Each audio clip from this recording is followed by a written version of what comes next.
If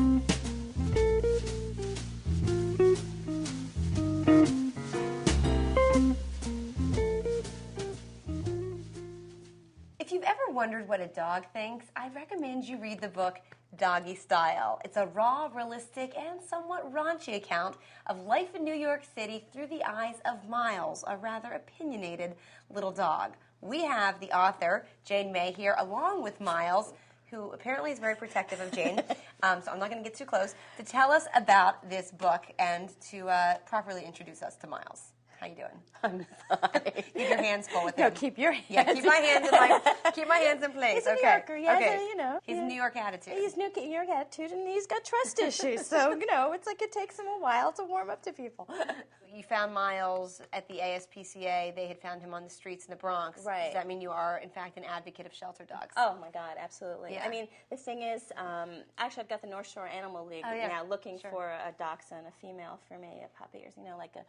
You think this one's going to want another dog in well, the house? that's the thing. He's totally this alpha dog, but I was told if I get a female that it might work. Tell us a little bit about the book. The book is a story of a New York couple's relationship is seen through the eyes of their dog, and this is a couple that's together and they break up, and all he wants to do for the next half of the book is to put the couple back together, and so he sabotages any efforts that Jen, who's the main character, makes to you know, to date, because he really wants the family to be all together he wants again. them together. So yeah, and there's a little bit of a mystery that underlines the whole thing, which I won't give away, because he does have a past.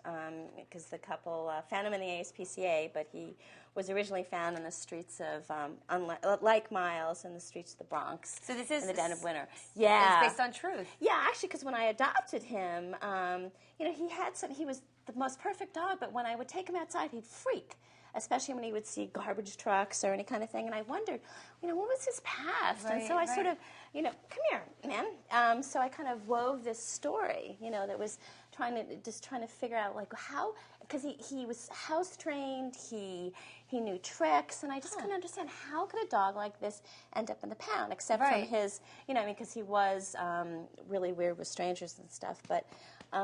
So I sort of started making up that story, and then I was going through this relationship at the time that was driving me a little nuts.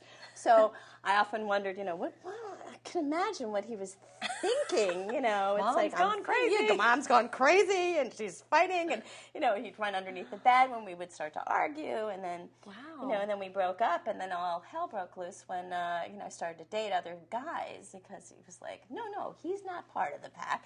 You know, so that's kind of what inspired the book. Yeah, exactly. How did you get into Miles' head to write from Miles' perspective? He would just like look at me, like if I was crying, if I laughed, you know, just trying to figure out what was he thinking. Especially like, you know, he watched me. He knows when I'm getting ready to go out, especially because he will stand on the outside of the bathroom and he'll look at me putting my makeup, and he's like, I know that you're going out, but I'm not going with you, you know. So then he goes and he sulks in the corner. Right, you know. He counts. Exactly, you know. So, and then he waits, you know, and then he's done some nasty things. Not, I mean, you know, like he has an affinity for women's underwear. So, yeah. Doggy style. Yeah, he likes to, so that, you know, was his way of being vindictive. He would, you know, tip over the laundry basket and go through all the So wait, underwear. If you brought out a man back home with you after your date, Miles would have the underwear all over the apartment? No, well, sometimes. Yeah, he did do that once or twice, but he also would attack. That's no second date. Right, but he would attack any of the guys. He would attack. It was like, I'd have to warn them. It's like, you just have to, like, keep your distance, you know, and then he would just, you know, no. You know, and some of the guys would try to suck up to him, you know. Okay. They would bring him a bone or something, and he'd be... he'd see yeah, right, sure, guy. You know, he's a New Yorker, you know. Wow, so he really wants you to stay single or get back with the Well, no, he wanted me to get back with the original guy. But even now, how do you date? It's like, here we go. The guy comes in the door. Hi, puppy dog. He goes right for, because he's so small, so he goes right for the shoes. So it's a little bit of a problem. So did you have fun writing the book? Yeah, I did. I mean, it was a little bit tough because I really tried. I mean, this is not Proust.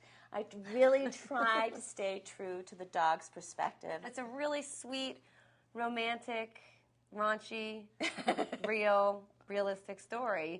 Doggy Style is a great read. anyone, whether you're from New York or not, should pick up this book. You know, hey, look, it's like the Sex in the City told from the dog's Totally. perspective. It's a canine Sex in the City. Absolutely. Canine Sex in the City. Must pick it up. Jane May and Miles, thank you so much for coming. Miles, thank you for not ripping my hand off. Really, really appreciate it. Thank you.